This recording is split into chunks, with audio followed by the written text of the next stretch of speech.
नहमदुहु व नसल्ली अला रसूलिल करीम अम्मा बाद फ़ाऊज़ु बिल्लाहि मिनश शैतानिर रजीम बिस्मिल्लाहिर रहमानिर रहीम। अस्सलामु अलैकुम वरहमतुल्लाहि व बरकातुहू। कुरान व दीन चैनल में एक और नई वीडियो लेकर आप सबकी खिदमत में हाज़िर हुई हूँ। और आज की वीडियो में हम बात करेंगे हमल के हवाले से, यानी जो लड़कियां, जो ख़वातीन, जो औरतें बे औलाद हैं वो ऐसा क्या वजीफ़ा करें जिनसे उन्हें औलाद से नवाजें। ये बहुत ही आजमूदा है, किसी ने मुझे बताया था तो सोचा आप लोगों सबके साथ शेयर करूं ताकि हो सकता है किसी ना किसी औरत का मसला हल हो जाए, कोई वालदेन जो है वालदेन ही बन जाए, माँ बाप बन जाए। तो आइए जानते हैं वीडियो और इसमें वजीफ़ा, इस वीडियो को देखते रहें। इसके साथ ही अगर अभी तक आपने मेरा चैनल कुरान व दीन सब्सक्राइब नहीं किया तो जल्दी से सब्सक्राइब करके बेल आइकन को दबा दें ताकि इस तरह की मालूमाती वीडियो आपको नोटिफिकेशन में सबसे पहले मिल सकें। जैसा कि साहिब औलाद के लिए हर कोई कोशिशें करता रहता है, दवाएं भी यूज़ करता है, वजीफे भी करता है, लेकिन ये जो वाक़या है, एक वाक़या था जो कि एक औरत ने किसी औरत के बताया हम तक पहुंचा। मैंने सोचा आप लोगों तक पहुंचा दूं ताकि हो सकता है किसी को फ़ायदा हो। ये अमल ऐसा है, ना तो इसमें कुछ गलत है, ना इसमें कोई इजाज़त की ज़रूरत है। आप जब भी इसको अमल करेंगे आपको कोई नुकसान नहीं होगा, कोई गुनाह नहीं होगा। आप ये अमल बखूबी आराम से अंजाम दे सकते हैं, इससे अल्लाह भी खुश होगा। जब आप सुनेंगे अमल तो आप बहुत खुश होंगे। इससे पहले आपको ये भी बताना चाहूँ कि मेरा यूट्यूब चैनल राइजिंग टाइम, जिसको आप सर्च कर सकते हैं youtube.com/rising time, यहाँ पर मैं हेल्थ की वीडियोस डालती हूँ और अपकमिंग टॉपिक्स मेरे इसी के ऊपर आ रहे हैं, प्रेगनेंसी के ऊपर के अबॉर्शन क्यों हो जाता है, और इसके अलावा जो है 8 मंथ का यानी 18 की बीमारी क्या होती है, इसके अलावा जो है बेबी की ग्रोथ के लिए क्या करना चाहिए। बहुत सारे टॉपिक से रिलेटेड, यानी प्रेगनेंसी के हवाले से ही बहुत सारे टॉपिक आने वाले हैं। तो आप जल्दी से जाइए, उसको सब्सक्राइब कीजिए। अगर नहीं मिल रहा तो नीचे डिस्क्रिप्शन में लिंक है, आप वहाँ से भी जाके फॉलो कर सकते हैं। अब बात करते हैं कि आपने वजीफ़ा क्या करना है। आप दवाई भी ले सकते हैं जो मैं बताऊंगी वहाँ पर, और वजीफ़ा भी कर सकते हैं।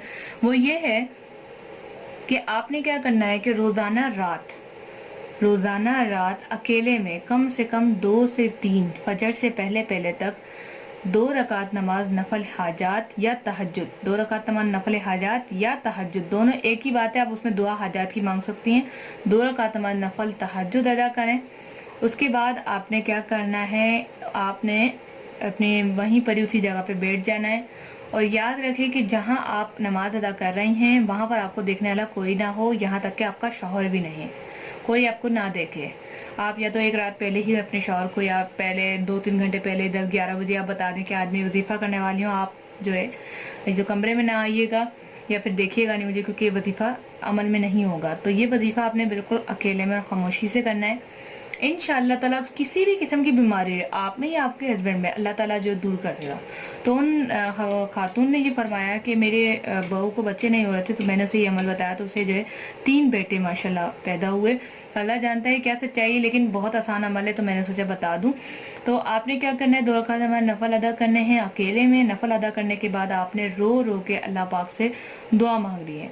ये अमल आपने डेली करना है जब तक आपको कोई खुशखबरी ना हो, चाहे इसके लिए आपको 1 महीना लग जाए, चाहे तो 1.5 महीना लग जाए, आपने करते रहना है। दूसरी बात बता दूं कि मुझे अल्लाह पे पूरा भरोसा है कि इस वजीफे, इस अमल से आपका अमल हो जाएगा। लेकिन आपने क्या करना है, जब आपका अमल हो जाए, आपको बच्चा हो जाए, उसके बाद भी ये नफल जारी रखने हैं। वो क्यों? वो इसलिए कि शुक्राने के तौर पर आपने शुक्राने के तौर पर नफल जारी रखना है। अल्लाह ताला का शुक्र अदा करना चाहिए। अल्लाह ताला का शुक्र आपने अदा करते रहना है ताकि अल्लाह ताला आपको और चीज़ों से नवाजे और आपकी दुनिया और आखिरत दोनों को सवार दे। तो इस उम्मीद से आपने ये नफल शुरू करने हैं कि जब मुझे औलाद हो जाएगी, अल्लाह पाक से दुआ में रोज़ाना यही कहना है कि अल्लाह पाक मुझे औलाद हो जाएगी तो मैं रोज़ाना ये नफल अदा करती रहूँगी जब तक मेरी ज़िंदगी है, सो मुझे औलाद दे दे। फिर देखें अल्लाह कैसे नहीं सुनता है इंशाअल्लाह ताला। तो आज के लिए इतना ही। आज का ये अमल और वजीफा आपको पसंद आया होगा। ज़्यादा से ज़्यादा उन औरतों को शेयर करें जो कि बहुत ही मायूस हो चुकी हैं, अब औलाद के लिए अल्लाह ताला से मांग के थक चुकी हैं। उन लड़कियों को भेजें, इंशाअल्लाह ताला अल्लाह ताला उनकी मुराद ज़रूर पूरी करेगा। मन्नतों की तरफ मत जाएं, चीज़ों की तरफ मत जाएं। अल्लाह के आगे 2 रकात नमाज नफल अदा कर लें और फिर आप देखें आपके बेड़े कैसे पार होते हैं। तो इंशाअल्लाह ताला मिलते हैं नेक्स्ट वीडियो, नेक्स्ट वज़ाइफ के साथ। अपना बहुत सारा ख्याल रखिएगा। कुरान और दीन चैनल को इजाज़त दीजिए। अस्सलामु अलैकुम वरहमतुल्लाह।